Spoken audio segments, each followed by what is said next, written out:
Have you ever felt? Are you listening? Damn. Long-standing societal norms in which people associated, I guess you could say, your value also subconsciously with your skin tone. So in a way in which people would prefer what some people say are often more Western European features, or particularly if you want to go back a couple hundred years, more Northern European features than features that other people would have, which is typically alludes to more melanin, different hair texture, things like that. Thinking about like subconsciously how people feel sometimes, and most days I'm just like whatever, like it's still the F you attitude, I don't really care, so it keeps my sight and my emotional state in a good area. But some days like people it's just like walking down the street, even being dressed like this, people are like, oh, let me cross the street, let me hold on to my bag, there's this dark-skinned black man approaching me, oh my god. And I'm just like, whatever. Other days I'm like, oh, that's how you feel, okay. I never really thought about it, but until I was younger and actually in school. And I always think it's funny because I went to a majority black public education K through I think 11th grade. And a big part of that is that especially throughout all of those time periods until I got to a more mixed school when I moved to Louisiana in the country. I'm from Atlanta, Georgia. Like there was a lot of talk about what color you were, even though everybody was black or African American. There was still a massive variety of hair textures, eye colors, skin colors, etc. But if you were dark skinned or brown or a little bit more chocolate than other people would, that there was a kind of negative connotation towards that leaning. Because of like the names of jokes some people would find to make jokes about funny, it kind of was like I didn't understand it, but I also felt it subconsciously because of my interactions when I was a kid. I couldn't grapple with it essentially. I didn't have the agency to even consider it. I just knew that that's what I was because, well, they were saying these things and this is what I look like. Blackie, Skillet, Midnight, 11:59 was the funniest one. You so Blackie, not Midnight, you 11:59. That was still makes me. All types of them. When I was younger, man, dang you black, you dark skinned. Boy, look at your hair, look at your eyes. Like, yes, like, and these girls some of them would be just as black as I am. So we could both wind up talking stuff about how black either of us is. Like, oh, you so black this, you so black that, blah blah blah blah. And it's like, it was like these mean jokes about each other, and I'm just like, man, this is like this. Just to think of, like, even thinking about it is like, man, like this is really how we treated each other. This is really how we viewed each other.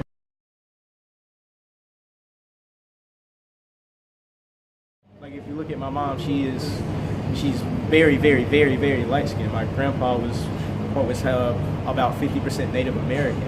My grandmom was actually 50% white. But the thing is, because I am very dark skinned, I can't, like, when I was younger, you couldn't say that. Even my teacher was like, boy, you better check black. When it came time for the testing, it wasn't, oh, well, you know, even though I am more brown because my dad is very brown, and my rest of my siblings like are all colors and shades and have all types of hair textures, it's still, well, even though you do have this heritage, nah, you're black because you're browner than everybody else. I can't exactly forget about who my grandparents are, you know?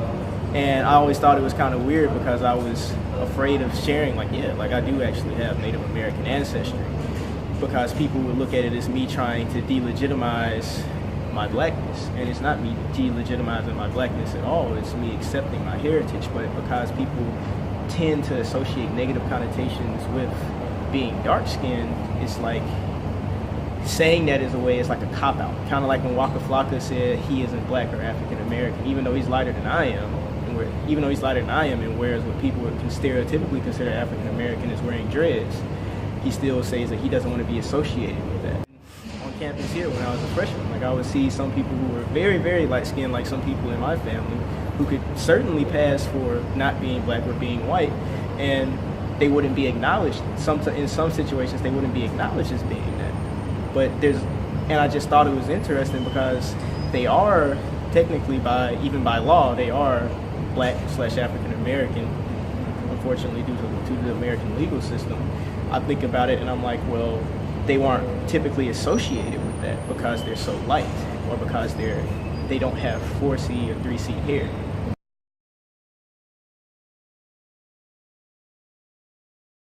We watched Thor, and there's this joke where Thor's like, I'm the strongest Avenger, and he's like, no. And like the computer says no. So then I changed my name in the group me to the Blackest Avenger as a joke, or like, but that comes from just me being like, okay, like I'm more comfortable with my skin tone now, and me and my friends are more comfortable about it. Like we make dark skin, light skin jokes all the time, but more out of comfort than this is actually an attribute of how you are or what you are. We make a mockery of the colorism in a sense.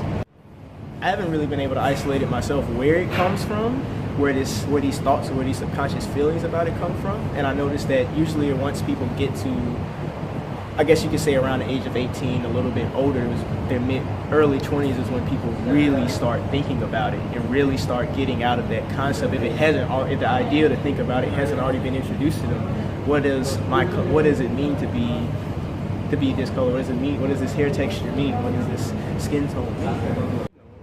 Stuff, strong emotional moments from your childhood can go on to be things that punctuate your life, and it's like thinking about it is something that people may not always think about, but I know it was definitely a part of my childhood, and it did take some time to cope with it, to get over my self-esteem, because I definitely did spend a lot of time thinking I was ugly and black, just like Biggie described himself. I didn't value myself. I didn't value myself as much. My self-esteem was dreadful. I didn't think I was cute. And I didn't care. And it got to the point I didn't really care about my appearance. I didn't really even care about my appearance because I felt, well, I guess I'm ugly. I'll always be ugly. That's how I am. It's what I am. Fuck. Excuse me. F you if you feel like that, but that's how I am and that's how I'm coming. And now I'm more like, hey, like, like I am who I am, and this is my skin color. And like, if you have a problem with it, that's your problem. That's not my problem. You having a problem with me for the way I was born is not my problem. It will never be my problem. I will not let it be my problem. If you try to take steps to make it my problem, I will remind you that this is a problem with you and not a problem with me, because I am comfortable with it. But it wasn't something that happened like overnight. It wasn't like one day I just woke up. It kind of, you could say it was like one day I woke up, but the thing about that waking up is that culminated over time. That culminated over time with me feeling like, oh, well, you know what, maybe I'm not that unattractive. Maybe I am not that ugly. Maybe I am, maybe I should feel better about myself. I don't have to feel bad about myself just because I'm dark skinned or because someone else said that shit.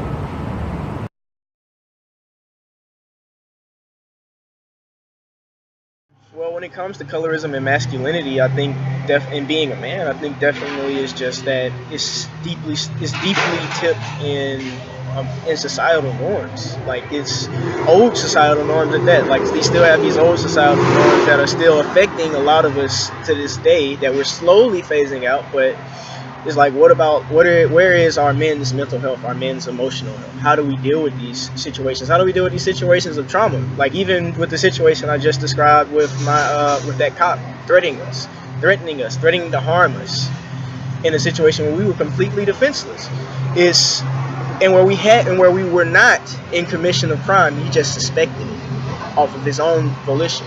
And it's like, we didn't talk to anybody about that. I never talked to my parents about it. Still haven't talked to my parents about that. My brothers, sisters, nobody. And it was just such a horrifying and terrifying moment. But none of us could say that we were scared. But we were freaking terrified. Thinking back on it, people were shaking. People were like, they were just terrified. Like, we were little boys. And this is what this man tells us. And I just think back on it, and I'm like, just like you said, it did traumatize us in different ways, and we all reacted in different ways to that, and it sent our lives in different arcs. And I think it just wasn't something that we would be talked to about as men. It would just be like, man up. deal with it. Like, it's not like somebody with a gun just came up here and just threatened you. Someone just came up here and threatened you, like, and you live not that far away, but it's still like there's no one here to protect you, and then the person that you think would be here to protect you suddenly isn't here to protect you. And then you try to explain why, and this person doesn't even care, and he still continues to threaten you.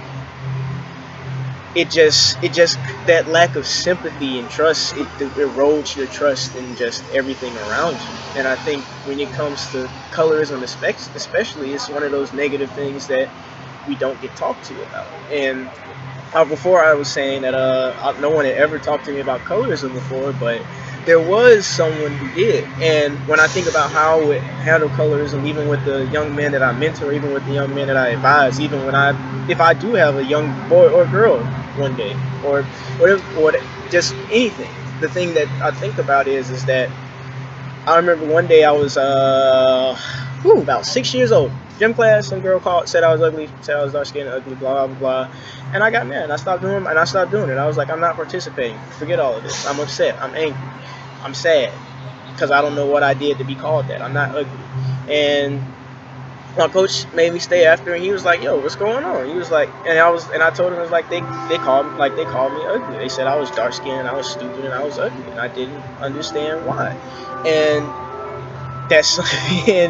he looked at me, he said, son, you are not ugly, you're one of the most beautiful people in this entire world, and don't you ever forget that. And I still think back to that, and I'm like, wow, like, that was a moment that I needed as a person, like, that was a moment from someone else who was this who was a black man, a large black man, who took me to the side and told me, hey, like, it's okay, and it's all right to feel the way that you feel about these things, and that is okay. And he was someone who you would think he's a coach, he's a gym coach. You would think he's a gym coach. He's a big, strong, burly man, and you would think that he would be the one to tell you the most, to man up about it. And he never once shuddered or ignored my feelings about this or my distress, even if he felt like, oh, well, because some people say now, just shut it out, or, just ignore it, just move on from it, just don't worry about it. And I'm like, that's not,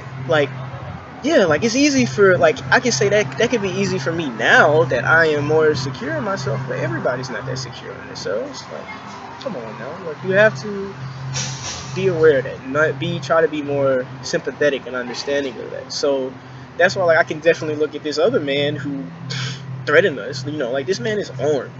He is up there, he is cocked. He looks like he was on steroids practically, with a freaking gun and backup, and the radio right there, like, ready, like, everything. And it was just like, that's terrifying. Like, you don't, like, you would, like, it's like you get introduced to your mortality by someone who you ask for help for, is someone who you would like to think of as an authority figure, and they don't do that. And then you watch on TV, like, American culture says, trust the police, they're there to help, they're there to help, they should be there for you, they should have your back. And even if you go outside of the racial barrier, even if you go outside of that, just the racial barrier, it's like, oh, well, he's a black cop, he should really be trying to helpful and understand. And it was just like, no. So I would definitely try to be I would definitely try to emulate my coach in that situation, because even with some other young men that I work with now, it's like there's still all these essences of toxic masculinity that they were kind of pushed into, or they are kind of pressured into. And I think that you should really consider how this affects you, and really think about your mental and emotional health before you say these things, before you bottle this up. If you need to cry. If you need to feel like this, then feel like this. Don't hide from yourself, or because it could cause you to bottle it up, and then it explodes outward, and you could hurt someone, you could hurt yourself, all types of horrible things could happen. That's how I feel about it.